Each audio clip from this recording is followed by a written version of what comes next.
नमस्कार, मैं हूं शरद द्विवेदी और आज का हमारा मुद्दा है तबादले करेगी सरकार, मंत्रियों को अधिकार। तो एक बहुत मच अवेटेड जो मंत्रियों की तरफ से एक बात थी कि हमें अधिकार संपन्न बनाइए, हमारे पास अधिकार दीजिए, और सबसे ज़्यादा फरमाइश जो आती है वो आती है तबादलों की, इसके लिए भी अधिकार मिले। तो ये बहुत महत्वपूर्ण डिसीजन मध्य प्रदेश के मुख्यमंत्री मुखिया डॉक्टर मोहन यादव का, इसी पर बात होगी। लेकिन पहले देखिए ये रिपोर्ट।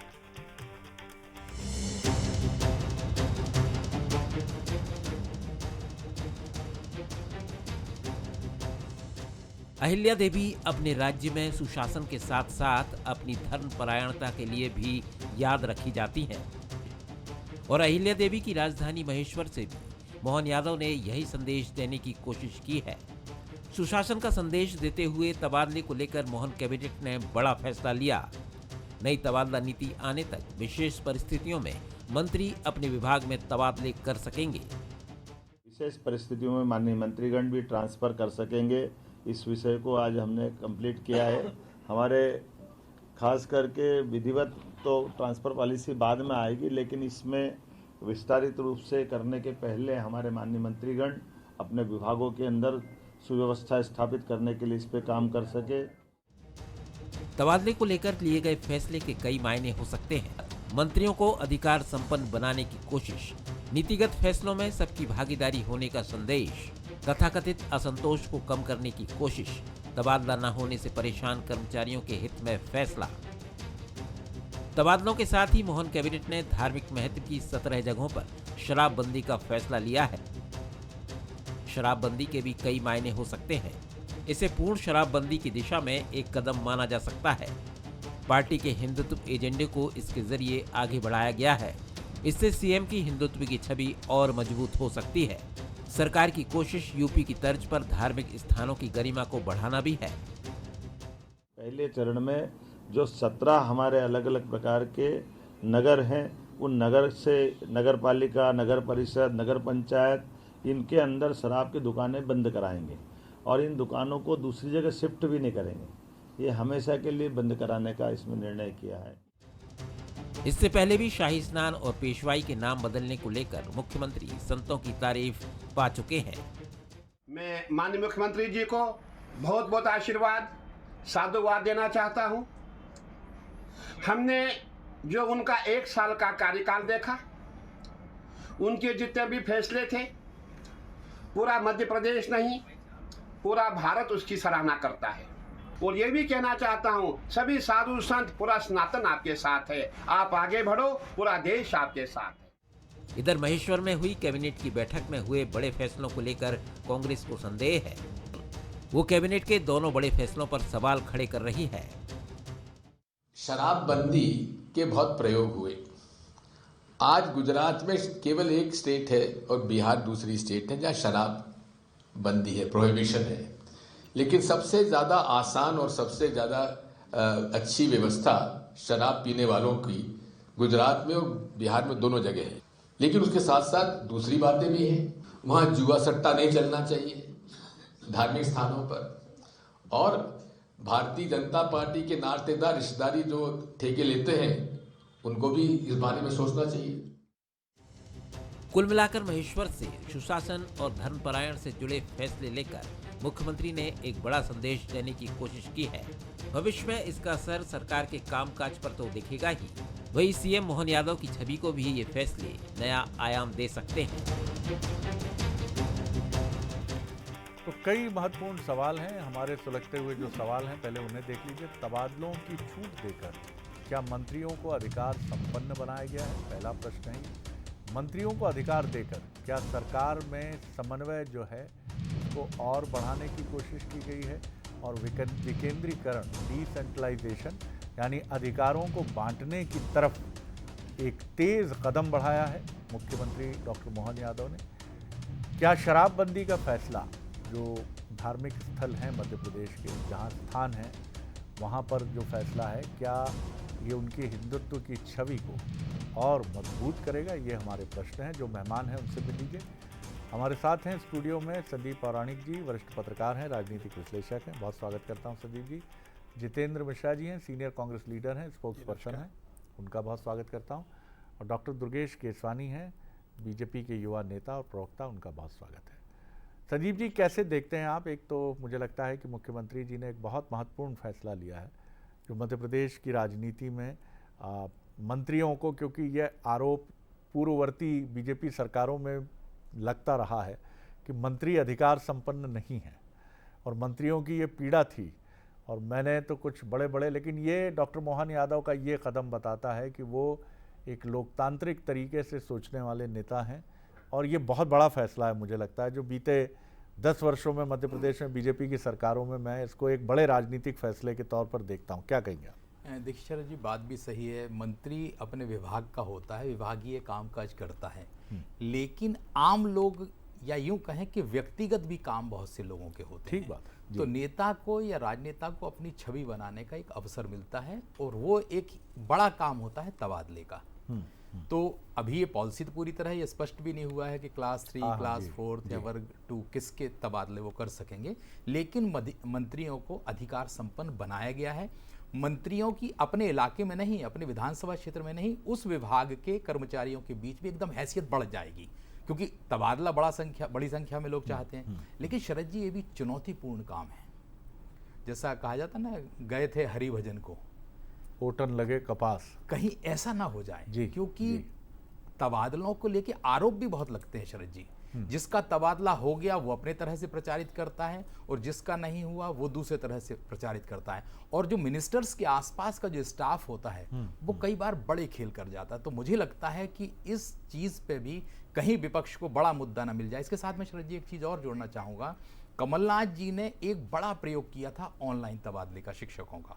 मध्य प्रदेश में 35,000 शिक्षकों के तबादले हुए थे, शिकायतें नहीं आई थी। तो क्या मोहन यादव सरकार उस दिशा में भी कोई ऐसी पहल करेगी जिससे ट्रांसपेरेंसी बहुत ज़्यादा रहे और सरकार के ऊपर किसी तरह की आंच ना आए? क्योंकि मंत्री के स्टाफ या मंत्री की कोई चूक पूरी सरकार पर असर डाल सकती है। ये बड़ी चुनौती भी है शरद जी। यह आपने बेहद महत्वपूर्ण सवाल को खड़ा किया है और निश्चित तौर पर मध्य प्रदेश के मुखिया इसको लेकर सजग होंगे, होना ही चाहिए उनको, क्योंकि जो बात उठती है कि लम्हों ने ख़ता की, सदियों ने सजा पाई। अगर स्टाफ की तरफ से कोई गलत इंटेंशन वाला व्यक्ति, माफ़ कीजिएगा, किसी लेन देन के मामले में इन्वॉल्व होता है तो ये पूरी सरकार के लिए चुनौती बनता है, संबंधित मंत्री के लिए तो उसके करियर के लिए एक बड़ी चुनौती होती है। तो ये बहुत ही महत्वपूर्ण सवाल है और इस पर बहुत संवेदनशीलता के साथ सरकार को, मंत्रियों को, खुद मंत्रियों की बड़ी जिम्मेदारी इसमें बनती है। जितेंद्र जी, आपकी टिप्पणी। निश्चित तौर पर शरद जी, निर्णय अच्छा है, लेकिन इसके साथ में आप इस निर्णय को पालन कराने में आपकी इच्छा शक्ति क्या है, आपकी नीयत क्या है, इसको देखना पड़ेगा। हम लगातार आरोप लगाते रहे कि 1 साल की सरकार ने जिस तरीके से तबादले किए हैं, इतनी आवश्यकता नहीं थी। ये या तो अभी जैसा पौराणिक जी ने कहा कि छवि बनाने की कोशिश है, और या फिर मंत्रियों की जो हैसियत नहीं थी, अब उस हैसियत को बनाने के लिए ये सब किया जा रहा है। तो ये समझ में नहीं आता कि सरकार 20 सालों से आप चला रहे, थोकबंद तबादलों के लिए मंत्रियों को अधिकार देने के पीछे इसकी मंशा स्पष्ट होना चाहिए कि क्या है। ये तबादला उद्योग बन के रह जाएगा जिस तरीके से 1 साल के परिणाम। तो कांग्रेस का स्टैंड क्या है? आप इसका बिल्कुल अखंड तौर पर विरोध करते हैं कि मंत्रियों को नहीं मिलना चाहिए अधिकार? नहीं, इसकी पारदर्शिता होना चाहिए। इस पे ऑनलाइन में जहां आपको युक्तियुक्तकरण के कारण जहाँ जगह खाली है वहाँ ऑनलाइन ट्रांसपेरेंसी के साथ ट्रांसफर हो, समझ में आता है। लेकिन जैसा अभी बताया गया कि मंत्रियों का स्टाफ थोकबंद तबादलों की सूची बना के बैठा है, अभी निर्णय नहीं हुए, वहाँ पर आवेदनों की बात की जाने लगी। ये बताता है कि तबादला उद्योग चलाने की दिशा में सरकार एक कदम आगे बढ़ा चुकी है। बड़े अधिकारियों के ट्रांसफर माननीय मुख्यमंत्री जी द्वारा कर दिए गए हैं। अब जो तृतीय श्रेणी और द्वितीय श्रेणी के अधिकारी हैं उनके लिए रास्ता खोलने की तैयारी है शरद जी। इससे आगे मुझे कुछ समझ में नहीं आता है। और भी तरीके थे मंत्रियों को हैसियत बढ़ाने के लिए, उनकी छवि चमकाने के लिए, लेकिन ट्रांसफर उद्योग के माध्यम से यदि कोई सरकार मंत्रियों की छवि चमकाने का प्रयास करेगी, मुझे लगता है ये बर्रैया के छत्ते में हाथ डालने जैसा कदम होगा। अगर आपकी नीयत साफ है तो निश्चित तौर पर ऑनलाइन ट्रांसपेरेंसी के साथ ट्रांसफर कीजिए, किसी को आपत्ति नहीं होगी। लेकिन मंत्रियों के बंगले पे आवेदन इकट्ठा करवा करके अगर आप इस बहाने से मंत्री की छवि बनाने का प्रयास कर रहे हैं, मुझे लगता है शरद जी ये गलत निर्णय है। आपने भी जो चिंता जाहिर की है वो संदीप जी उसको जता चुके हैं और आपने भी वही बात की है और हम फिर सहमत होते हैं इससे कि पारदर्शिता, और निश्चित तौर पर मुझे लगता है कि डॉक्टर मोहन यादव जरूर ऐसी किसी प्रणाली को इंट्रोड्यूस करना ही चाहेंगे, क्योंकि ये चुनौती इससे जूझना उन्हीं को है। क्योंकि इसके पहले हमने देखा है कि किसी ऐसी स्पष्ट नीति के न होने की वजह से एक तृतीय श्रेणी कर्मचारी के तबादले का मसला भी मुख्यमंत्री समन्वय तक पहुंच जाता है और वो आसान नहीं है। वहां तक अप्रोच करना एक आम आदमी का, उसको फॉलो करना, फिर फाइल के अलग अलग ग्रेडेशन होते हैं वहाँ, उन ग्रेडेशन में कौन सी फाइल किस प्रायोरिटी के साथ आगे बढ़ रही है, ये सब पता करना एक कॉमनर के लिए, एक आम आदमी के लिए बहुत कठिन काम है। पता करना कि सीधे वो ACS से बात करे या PCS प्रमुख सचिव से बात करे। दुर्गेश जी, हम उम्मीद करते हैं कि एक स्पष्ट नीति सामने आएगी, जैसा हमारे दोनों साथियों ने, कांग्रेस और स्वतंत्र पत्रकार हमारे साथी संदीप जी ने बात कही है, कि एक ऐसी नीति आएगी जो इन सारे प्रश्नों के उत्तर देगी, क्योंकि प्रश्न बहुत महत्वपूर्ण है। आपका निर्णय मत बीजेपी सरकार का बहुत सराहनीय है, आम आदमी के हित में है, बहुत महत्वपूर्ण निर्णय है। जी देखिए शरद जी, आपके भी प्रश्न हैं, हम सबको उत्तीर्ण करेंगे और फर्स्ट क्लास में लेंगे, ऐसी मेरी भी निश्चित रूप से मान्यता है कि हम उन सब प्रश्नों में हम फर्स्ट आएंगे। पर हास्यास्पद इसलिए भी लगता है कि हमारे जो प्रवक्ता साथी बैठे हैं वो एक तो उन्होंने एक बात कई शब्द किया कि ट्रांसफर उद्योग, वो कमलनाथ जी के शासन में निश्चित रूप से ये उद्योग चल रहा था, पनप रहा था, फल फूल रहा था, क्योंकि जब एक आदमी का ट्रांसफर सुबह सीहोर होता था, दिन तक वो आष्टा पहुंच जाते थे, शाम तक वो सोनकच्छ से होते हुए देवास और रात को इंदौर पहुंच जाते थे। इसको ट्रांसफर उद्योग कहते हैं और वो आपकी सरकार में चलता था। हमारी सरकार स्पष्ट रूप से ऐसा मानना है, प्रदेश के हित के लिए, प्रदेश के विकास के लिए, प्रदेश टॉप 3 राज्यों में से आए, जैसे माननीय मोदी जी की मंशा है, टॉप 3 राज्यों में से आए, उसमें निश्चित रूप से अधिकारी, कर्मचारी और पूरे प्रदेशवासी मिलकर काम करते हैं। शरद जी, हम उस विकास की गति को आगे बढ़ाएं।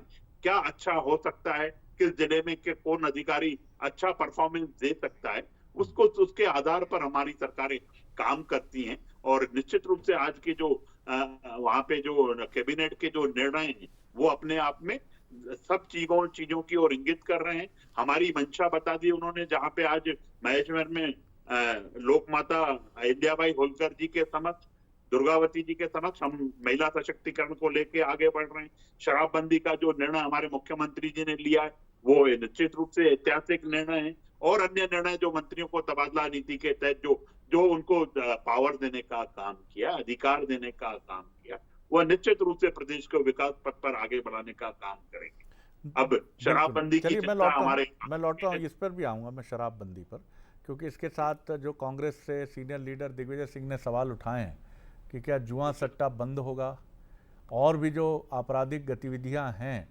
और ये सिर्फ धर्मस्थलों और धार्मिक स्थानों वाले स्थानों के लिए ही क्यों, पूरे मध्य प्रदेश में ऐसी गतिविधियां कि शराब नोशी अगर बंद नहीं की जा सकती है तो जाहिर तौर पर लॉ एंड ऑर्डर को इतना मजबूत तो किया जा सकता है कि शराब पीने के बाद भी कोई अपराध करने का दुस्साहस न कर पाए, क्योंकि अधिकतर जो क्राइम रेट है वो बढ़ता नशे की आदतों की वजह से। संदीप जी, एक और बड़ा इम्पॉर्टेंट जो सवाल है कि लोकतंत्र में ये हमेशा डिबेट होती है कि जितने अधिकार जनप्रतिनिधियों को रहेंगे, ये जोखिम तो पैदा करते हैं, जोखिम तो खड़े होते हैं, लेकिन उतना ही ज़रूरी ये भी है कि व्यक्ति जनप्रतिनिधियों से आसानी से मिल लेता है। ब्यूरोक्रेसी से मिलना उसका बहुत कठिन है। कई बार भले ही दावे होते हैं कि जनता के लिए अलग अलग एक्सरसाइज कलेक्ट्रेट, कमिश्नरेट में होती हैं, लेकिन फिर भी एक जनप्रतिनिधि से आदमी लड़ सकता है। भले ही कांग्रेस बीजेपी पर आरोप लगाए, बीजेपी कांग्रेस पर तबादला उद्योग की, लेकिन ये जनता का ही दबाव होता है कि कई बार एक तबादला 3-3 बार रद्द होके दूसरी बार जाता है, क्योंकि व्यक्ति अड़ जाता है कि मैं तो सुसाइड कर लूँगा, आपसे तो 3 पीढ़ियों के संबंध हैं और आप ऐसा कर रहे हैं तो मैं कहाँ जाऊँगा। जी देखिए शरद जी, ब्यूरोक्रेसी और राजनेता में दो बड़ा फर्क है जी। ब्यूरोक्रेसी अधिकारी को जीवन में एक परीक्षा पास करनी पड़ती है, राजनेता को हर 5 साल में परीक्षा पास करनी पड़ती है। बिल्कुल सही कह रहे हैं। और उसका जनता से नाता होता है। ब्यूरोक्रेसी का जनता से नाता नहीं होता, उसका व्यवस्था से नाता होता है। जो लिखा पढ़ा है उसी आधार पर वो चलने की कोशिश करता है। राजनेता उन सारी चीजों को तोड़ के भी आगे बढ़ता है, क्योंकि उसको 5 साल बाद फिर उन्हीं के पास जाना है वोट पाने के लिए। और राजनेता और जनता के बीच रिश्ता थोड़ा सा अलग होता है। ब्यूरोक्रेसी के दरवाजे बंद होते हैं और राजनेता के दरवाजे खुले होते हैं, तो दोनों का मेल मिलाप संबंध करीब का होता है। यही कारण है कि राजनेता और जनता के बीच संबंध होते हैं और जनता दबाव भी डाल लेती है मौके पर। जैसा आपने कहा कि तबादला एक जगह, दूसरी जगह, तीसरी जगह, तो वो इसीलिए हो जाता है कि उस नेता पर उस इलाके के व्यक्ति का या जनता का इतना दबाव होता है कि उसे अपने फैसले बदलने को मजबूर होना पड़ता है। बिल्कुल आपने ठीक कहा, ये दबाव ही, और उस दृष्टि से इस निर्णय को देखें तो एक मंत्री से एक व्यक्ति, आम व्यक्ति भी लड़िया सकता है। मुख्यमंत्री की भी अपनी व्यस्तता होती है और इसीलिए उन तक पहुंचना भी, इसलिए जनता से जुड़े जितने भी फैसले हों वो उनका अधिकार अगर जनप्रतिनिधियों के पास, मंत्रियों के पास, सांसदों के पास, विधायकों के पास, पार्षदों के पास, पंचायत प्रतिनिधियों के पास होगा। इसीलिए हमने संवैधानिक व्यवस्था के तहत पंचायती राज की संकल्पना को भी आगे बढ़ाया। ये चुनौतियाँ, क्योंकि निर्णय केंद्रीकरण में नहीं होते महत्वपूर्ण, विकेंद्रीकरण में अधिक होते हैं, लेकिन सहमति बहुत जरूरी है। जितेंद्र जी। नहीं शरद जी, सवाल इच्छा शक्ति का है। तबादला उद्योग की बात इसलिए कही जा सकती है कि जिस तरीके से मंत्रियों के स्टाफ मनमानी से तबादले करते हैं, हमने पिछली शिवराज सिंह जी की सरकार में भी देखा। इसे थोकबंद तबादले ऐसा कैसा हो जाता है कि अधिकारी एक काम नहीं करते हैं आपकी सरकार में, जिन्हें शिवराज सिंह चौहान ने पोस्टिंग की थी आपने आते ही उन्हें बदल दिया। ये बताता है कि कहीं ना कहीं आपकी जो इच्छा शक्ति है वो कहीं ना कहीं कमज़ोर है और अधिकारियों से काम लेना आपको नहीं आता। एक चीज़, दूसरी चीज़, अभी शराब की बात आई। अहिल्याबाई की नगरी में अगर आप इस तरीके के निर्णय लेंगे कि शराबबंदी की दिशा में आपने क्या काम किया, उसको बंद करने के लिए आपने क्या तरीके अपनाए और किस तरीके से वो कामयाब हो आपका निर्णय, उसको लेकर के आपका कदम क्या है, ये बहुत बड़ा विचारणीय होगा। आप ये देखिए कि अभी गुजरात की बात आई, बिहार की बात आई, घर घर में शराब उपलब्ध है गुजरात में और बिहार में, तो ऐसी कैसी शराबबंदी? आपके पहले भी एक मुख्यमंत्री हुआ करते थे, उन्होंने भी एक जगह शराबबंदी की थी। आप जाके देखिए खुलेआम शराब मिल रही है। तो इसका मतलब तो हमें ये समझ में आता है कि आपके कार्यकर्ताओं को कहीं ना कहीं मजबूत करने की दिशा में शराबबंदी का निर्णय है, कहीं ना कहीं शराब माफिया को लाभ पहुंचाने का आपका निर्णय है। इस तरह का आपने ये देखा, खनन माफिया इस मध्य प्रदेश में हावी था। हमने लगातार आवाज़ उठाई कि मध्य प्रदेश में खनन राजस्व की कमी क्यों आती जा रही है, क्योंकि कहीं ना कहीं लीकेज है, कहीं ना कहीं खनन का पैसा दूसरी जगह जा रहा है राजस्व के रूप में सामने ना आकर के। यही शराबबंदी को लेकर के हमारी चिंता है। हम आपके निर्णय को हम मना नहीं करते, लेकिन इस पर ये गुंजाइश बनी रहती है कि आप जो निर्णय कर रहे हैं इसका पालन कितनी ताकत के साथ करा पाएंगे। क्या आपने जहाँ शराबबंदी का निर्णय लिया वहाँ एक भी बोतल शराब की नहीं बिक पाएगी क्या? इसको सोचना समझना होगा। अगर आप उसमें कामयाब सिद्ध हो जाते हैं तो निश्चित तौर पर हम इस फैसले की तारीफ करते हुए आपको दिखेंगे। ये एक सामाजिक प्रश्न भी है, इसलिए सरकारों को कोसने से अधिक हमको ये भी देखना पड़ेगा कि ये एक एडिक्शन है, एक लत है, और जिसको लत होती है वो कुछ भी कर सकता है, कहीं से भी ला सकता है शराब, अपनी जान पर भी खेल जाता है। तो ये बात बहुत महत्वपूर्ण है कि ये सिर्फ एक नारा बन के न रह जाए, या हमने कह दिया शराबबंदी हो गई और शराबबंदी होना मान लिया गया। हम देखते हैं कि रिसोर्ट और बड़े बड़े रेस्टोरेंट्स जो महेश्वर में भी हैं, पचमढ़ी में भी हैं, जो जबलपुर में भी हैं, और नर्मदा पट्टी के अनेक धार्मिक स्थल जो हैं वहाँ हैं, वहाँ पर शराब एक, माफ़ कीजिएगा मुझे कहने में संकोच नहीं है कि शराब एक बड़ा अनिवार्य एलिमेंट हो जाता है, क्योंकि जो बड़े बड़े लोग देश के अलग अलग स्थानों से आते हैं, और इसको हमें फिर मैं कहूँगा एक सामाजिक परिप्रेक्ष्य में देखना होगा। तो दुर्गेश जी, ये सवाल है बड़ा महत्वपूर्ण, क्योंकि अगर शराबबंदी के बाद शराब मिलती हुई पाई जाएगी तो ये सरकार की छवि के लिए चुनौती बनती है। तो ये यहाँ भी बहुत गहरी पारदर्शिता और बहुत गहरी कमिटमेंट, प्रतिबद्धता की आवश्यकता है। देखिए शरद जी, आपकी चिंता वाजिब है। आप जिन बिंदुओं पर लेकर बात कर रहे हैं वो निश्चित रूप से सब बिंदु उन बातों में आए हैं, और भी जो आपके चर्चा के माध्यम से, क्योंकि आपका चैनल जन सरोकार की बात करने वाला चैनल है, जनता की चिंता करने वाला चैनल है, तो निश्चित रूप से उसकी आवाज को तो सर्वोपरि मानते हैं, उन सब चीजों को हम इन चीजों में लेते हैं। पर हमारे जो प्रवक्ता साथी की चिंता है और जो आप माननीय दिग्विजय सिंह जी की चिंता बता रहे थे, तो दिग्विजय सिंह जी हमारी है जो आपकी है, हम अलग से कोई चिंता नहीं कर रहे हैं। अभी तो आप मुखर होके बात कर रहे हैं, तब आपके मुंह में दही क्यों जम गया था जब कमलनाथ जी ने राजस्व अधिकारियों की बैठक की थी और कैसे राजस्व बढ़े उसकी चिंता करने की काम किया था। आप तब भी खामोश थे जब उमंग श्रृंगार ने दिग्विजय सिंह जी को माफिया बताने का काम किया था। आप तब भी खामोश थे जब जीतू पटवारी जी जाके सभाओं में कहते थे कि कमलनाथ ये जी आज ने का देसी मुद्दा नहीं है, मुद्दे पे आ जाए हम विदेशी फिर। की जी व्यवस्था की। नहीं, जी। मुद्दा नहीं है निश्चित रूप से, जी। पर आज ये मुखर होके बात करने का काम कर रहे हैं। इनको बड़ी चिंता हो गई है कि शराब वहां पे कैसे वहां पे बंद होगी, कैसे पाई जाएगी। ये सब आप चिंता छोड़ दीजिए। आप सरकार के साथ किसी भी एक पॉजिटिव एस्पेक्ट्स में आगे बढ़ने का काम करिए जितेंद्र जी। दुर्गेश जी, दुर्गेश जी, आप भी भी एक बहुत सुपठित राजनेता हैं। आप ये जानते हैं कि आबकारी से यानी शराब से आने वाला रेवेन्यू किसी भी, मैं मध्य प्रदेश की बात नहीं कर रहा हूँ, पूरे देश में राज्य सरकारों के लिए बहुत अहमियत रखता है और उनके टोटल रेवेन्यू का एक अच्छा खासा प्रतिशत अपने पास लेकर चलता है। इसलिए शराबबंदी कभी भी एक ऐसा निर्णय नहीं है। और जैसी ये भी बात है कि जिन राज्यों में शराबबंदी की बात है वहाँ भी नहीं हुआ, तो इसको लेकर नीति में हमें कुछ चीज़ों का बहुत ध्यान रखना पड़ेगा। जी, मैंने निश्चित रूप से उस चीज को कहा कि उन सब चीजों को, और देखिए किसी की जान बचती है, किसी के घर में कलह से बचाव हो जाता है शरद जी। ये शराब उन्हीं सामाजिक ये कुरीतियों सामाजिक से- पक्ष है सर, ये बंदी वाला पक्ष नहीं है।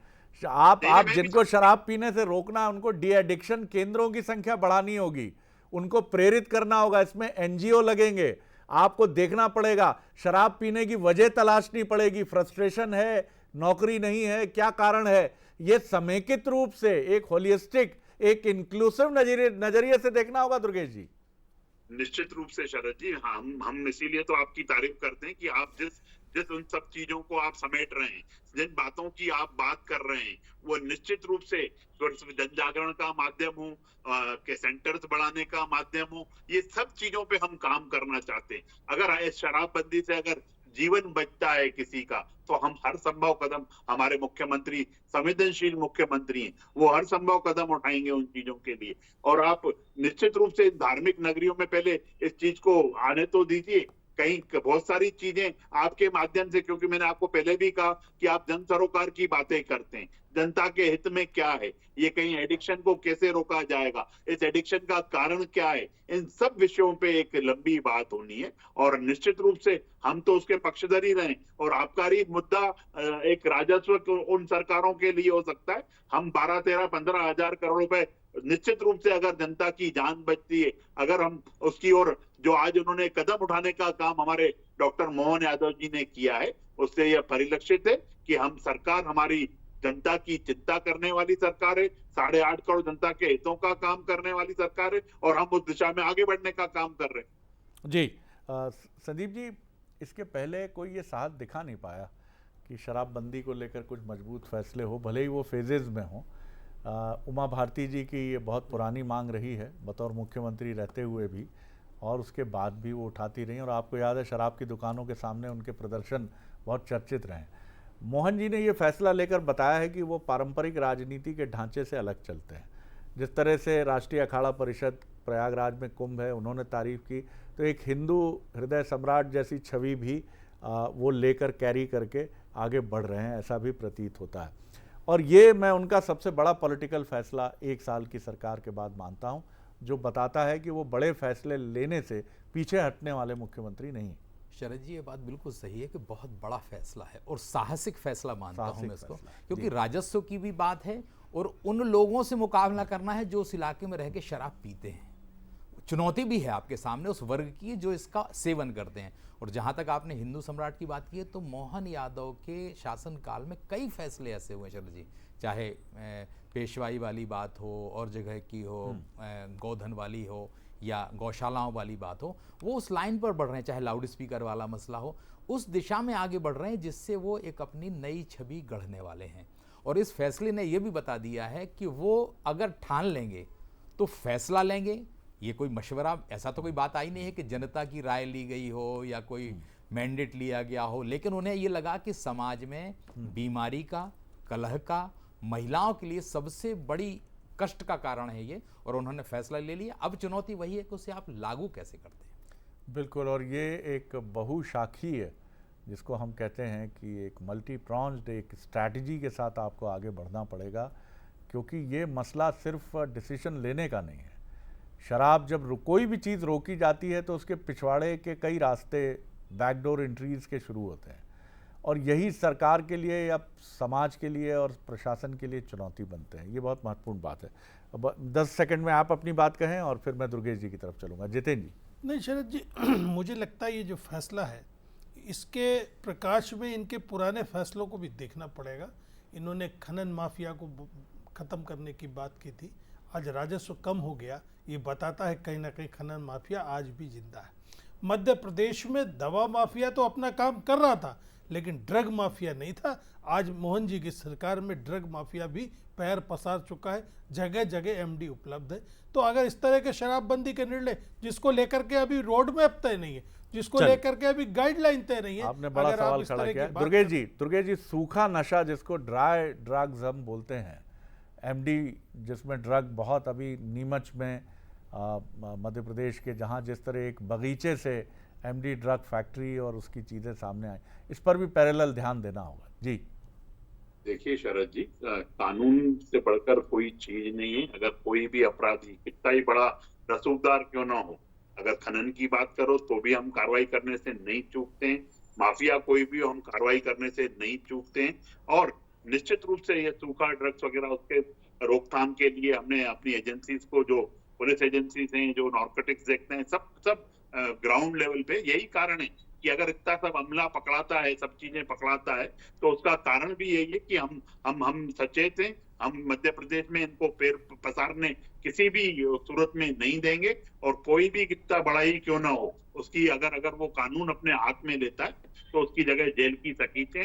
हमारे मुख्यमंत्री डॉक्टर मोहन यादव जी समय समय पर बैठकों के माध्यम से चिंता करते रहते हैं और पुलिस सुचारू रूप से काम करे, इन सब नशों के कारोबार पर बंदी लगे, वो हम काम करने का काम करते हैं। अभी आपने ही सब चीजें देखी होंगी कि कोई कब्जेदारी है, कोई सरकारी जमीनों पे कब्जे हैं और माफिया है किसी भी टाइप का, उस पे सख्ती से निपटने का काम हमारी सरकारें हमारी सरकार कर रही है। और बिल्कुल आश्वस्त रहिए आप जितेंद्र जी, आप थोड़ा सा पॉजिटिव पॉलिटिक्स में आके अगर एक कोई अच्छा फैसला हो तो उसका स्वागत करना सीखिए और अच्छे सुझाव देना सीखिए। जैसे बंसल न्यूज से हमें अच्छे सुझाव आते हैं, दर्शकों की बात निकल के आती है, तो निश्चित रूप से जन भावनाओं की चलिए सर, टाइम ओवर हो रहा है। दुर्गेश जी बहुत धन्यवाद जितेंद्र जी, धन्यवाद हमारे साथी पौराणिक जी हमारे साथ जुड़े। बेहतरीन निर्णय है, विकेंद्रीकरण का निर्णय है, बड़े फैसले का निर्णय है। डॉक्टर मोहन यादव जी आपका धन्यवाद।